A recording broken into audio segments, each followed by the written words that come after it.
ನಿನ್ನೆ ಪ್ರದೇಶ ಕಾಂಗ್ರೆಸ್ ಅಧ್ಯಕ್ಷರ ಜವಾಬ್ದಾರಿ ಸ್ವೀಕಾರ ಸಮಾರಂಭದಲ್ಲಿ ಭಾರತೀಯ ಜನತಾ ಪಾರ್ಟಿಯ ಮೇಲೆ ಹಲವು ರೀತಿಯ ಆಪಾದನೆಗಳನ್ನು ಕಾಂಗ್ರೆಸ್ ಮುಖಂಡರುಗಳು, ಮಾನ್ಯ ಶ್ರೀ ಮಲ್ಲಿಕಾರ್ಜುನ್ ಖರ್ಗೆ ಅವರು, ಮಾನ್ಯ ಶ್ರೀ ಮಾಜಿ ಮುಖ್ಯಮಂತ್ರಿ ಸಿದ್ದರಾಮಯ್ಯನವರು ಹಾಗೂ ನೂತನ ಅಧ್ಯಕ್ಷರಾದಂಥ BK ಹರಿಪ್ರಸಾದ್ ಅವರು ಮಾಡಿದ್ದಾರೆ. ಅವರ ಆಪಾದನೆ BJP ಸಂವಿಧಾನ ವಿರೋಧಿ ಅಂತ ಹೇಳಿದ್ದಾರೆ.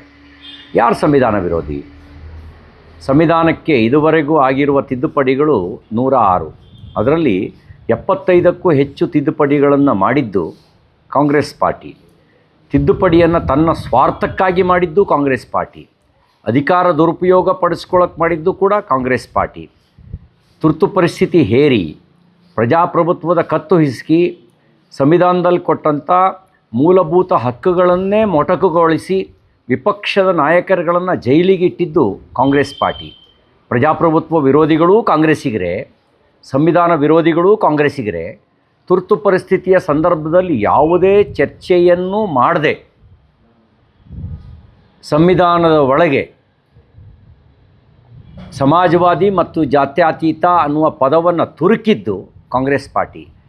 ಯಾವ ಪದವನ್ನು ತುರುಕೋದಕ್ಕೆ ಡಾಕ್ಟರ್ BR ಅಂಬೇಡ್ಕರ್ ಅವರು, ಸಂವಿಧಾನ ಶಿಲ್ಪಿ ಅಂಬೇಡ್ಕರ್ ಅವರು ಖಡಾಖಂಡಿತವಾಗಿ ವಿರೋಧ ಮಾಡಿದ್ರು, ಅದೇ ಪದವನ್ನು ತುರುಕುವ ಕೆಲಸವನ್ನು ತುರ್ತು ಪರಿಸ್ಥಿತಿ ಕಾಲಘಟ್ಟದಲ್ಲಿ ಮಾಡಿದ್ರಿ. ನೀವು ಅಂಬೇಡ್ಕರ್ ವಿರೋಧಿಗಳು, ಕಾಂಗ್ರೆಸ್ಸಿಗರು, ನೀವು ಸಂವಿಧಾನ ವಿರೋಧಿಗಳು. ನೀವು ಆಪಾದನೆ ಈಗ ಮಾಡ್ತಿರೋದು BJPಯ ಮೇಲೆ. ಇನ್ನೊಂದು ಮಾತನ್ನು ನೀವು ಹೇಳಿದಿರಿ, ಪ್ರಜಾಪ್ರಭುತ್ವ ವಿರೋಧಿ ಅಂತ ಹೇಳಿ. ಪ್ರಜಾಪ್ರಭುತ್ವದ ವಿರೋಧಿಗಳು ನೀವೇನೇ.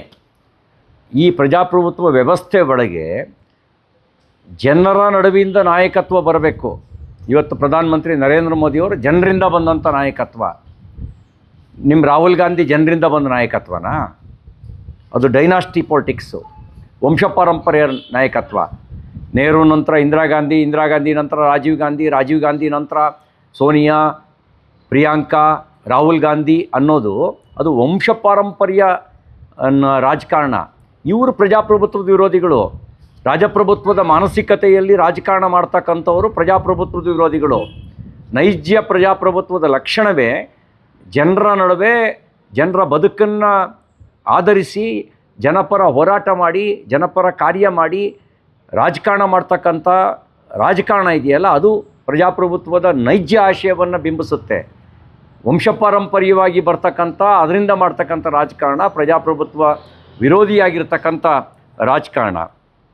ಇನ್ನು ಒಂದು ಮಾತನ್ನು ಹೇಳಿದ್ದೀರಿ, ಹಿಂದೂ ಸಂವಿಧಾನದ ಮೊದಲ ಪುಟದಲ್ಲೇ ಶ್ರೀರಾಮನ ಚಿತ್ರ ಇದೆ ರೀ, ಶ್ರೀಕೃಷ್ಣನ ಚಿತ್ರ ಇದೆ, ಬುದ್ಧನ ಚಿತ್ರ ಇದೆ. ಇದೆಲ್ಲ ಏನಂತ ತೋರಿಸುತ್ತೆ? ಭಾರತನ ನೀವು ಈ ಶರಿಯಾ ಮೂಲಕ ನೋಡ್ಲಿಕ್ಕೆ ಬರುತ್ತಾ? ಭಾರತವನ್ನು ನೀವು ಇನ್ಯಾವುದಾದ್ರು ರೂಪದಲ್ಲಿ ನೋಡ್ಲಿಕ್ಕೆ ಬರುತ್ತಾ? ಭಾರತವನ್ನು ನೋಡಬೇಕು ಅಂತ ಹೇಳಿದ್ರೆ ರಾಮ, ಕೃಷ್ಣ, ಬುದ್ಧ, ಬಸವ ಇವರ ಮಾದರಿಯಲ್ಲೇ ನೋಡಬೇಕು ನೀವು. ಇವರೆಲ್ಲರ ದರ್ಶನಗಳಲ್ಲೇ ಅದರಲ್ಲಿ ಸರ್ವಪಂಥ ಸಮಭಾವ ಇದೆ. ಭಾರತೀಯ ಚಿಂತನೆಗಳಲ್ಲೇ ಸರ್ವಪಂಥ ಸಮಭಾವ ಇದೆ. ಇದನ್ನೇ ಹಿಂದುತ್ವ ಅಂತ supreme court way of life ಅಂತ ಹೇಳಿದೆ. ಹಿಂದುತ್ವ ಇಲ್ಲದೇ ಇದ್ದರೆ ಭಾರತ ಯಾವತ್ತೂ ಭಾರತವಾಗಿ ಉಳಿಯೋಕ್ಕೆ ಸಾಧ್ಯ ಇಲ್ಲ. ಅದು ಅಫ್ಘಾನಿಸ್ತಾನದ ಥರನೋ, ಪಾಕಿಸ್ತಾನದ ಥರನೋ, ಬಾಂಗ್ಲಾದೇಶದ ಥರನೋ ಪರಾವರ್ತನೆ ಆಗಿಬಿಡುತ್ತೆ.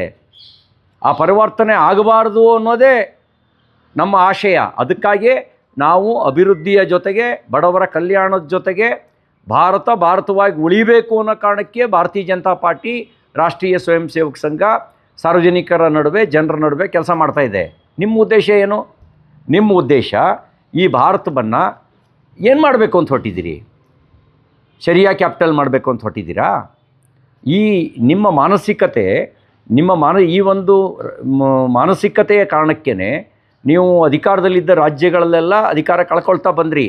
ಹಿಂದೂ ವಿರೋಧಿಯ ಮಾನಸಿಕತೆಯ ಕಾರಣಕ್ಕೋಸ್ಕರನೇ ಅಧಿಕಾರ ಇದ್ದ ರಾಜ್ಯಗಳಲ್ಲಿ ಅಧಿಕಾರವನ್ನು ಕಳ್ಕೊಳ್ತಾ ಬಂದ್ರಿ, ಒಂದೊಂದೇ ರಾಜ್ಯಗಳಲ್ಲಿ.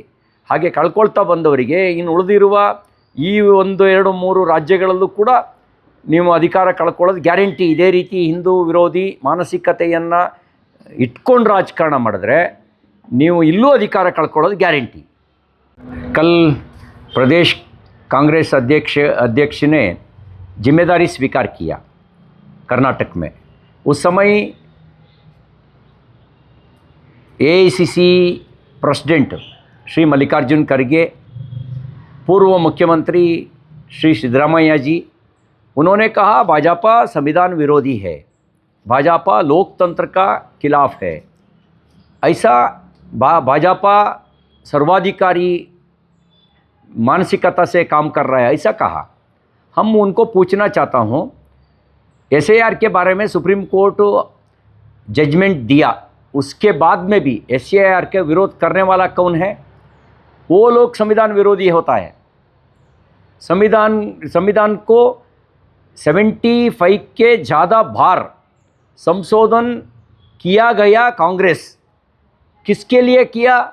उनको स्वार्थ के लिए किया, उनको अधिकार बचाने के लिए किया। वो संविधान विरोधी होता है। लोकतंत्र के खिलाफ कौन है? आप ही है, कांग्रेस ही है ने। आपातकाल के समय आपातकाल लागू किया कौन है? इमरजेंसी। भाजपा इमरजेंसी लागू किया गया क्या? किसके वजह से लागू किया? आपका स्वार्थ के वजह से। इलाहाबाद हाई कोर्ट आपके खिलाफ जजमेंट, आपका प्रधानमंत्री के खिलाफ जजमेंट दिया 1975 में, उसको खिलाफ आपका अधिकार बचाने के लिए श्रीमती इंदिरा गांधी जी ने वो आपातकाल लागू किया। आप लोग लोकतंत्र का विरोधी होता है। उस समय क्या किया आप लोग? सभी विरोधी नेताओं को जेल में डाला। आप सर्वाधिकारी होता है, कांग्रेसियों ने सर्वाधिकारी होता है। भाजपा लोकतंत्र को पोषण कर रहा है, लोकतंत्र का खिलाफ आज तक काम किया नहीं। लोकतंत्र का मतलब क्या है? बाप के बाद बेटा, बेटा के बाद बेटी, वो लोकतंत्र का लक्षण है क्या? लोकतंत्र में जनता जनार्दन से नेता चुनना पड़ेगा। अपना मोदी जनता जनार्दन चुना हुई प्रधानमंत्री जी है। आपके जैसे नेहरू के बाद इंदिरा जी के बाद राजीव जी के बाद सोनिया जी के बाद राहुल जी के बाद प्रियंका जी, ऐसा बोलने वालों डेमोक्रेसी खिलाफ होता है। आप लोग डेमोक्रेसी के खिलाफ आप ही है, हम नहीं है। आप लोग कांग्रेसियों ने डेमोक्रेसी के खिलाफ है। आप क्या कहा? आप क्रॉस वोटिंग भाजपा के फेवर में हो जाएगा तो लोकतंत्र का खिलाफ, कांग्रेस में फेवर में हो जाएगा तो वो चाणक्यतन तंत्रगारिका, ऐसा आप कहता है। कर्नाटक में क्या किया आप लोग? एमएलसी इलेक्शन में 12 एनडीए को क्रॉस वोटिंग करवाया। आप करेगा तो वो तंत्रगारिका, भाजपा करेगा तो लोकतंत्र का खिलाफ। ऐसा द्विविधा का बात मत करो। आप हिंदू विरोधी का नीति के वजह से सारे देश में अधिकार से विमुक्त हो चुका है। यहाँ तीन राज्य बचा है, इसमें भी आप नहीं रहेंगे। हिंदुत्व के खिलाफ राजनीति करेगा तो ज़्यादा दिन अधिकार में नहीं रहेंगे।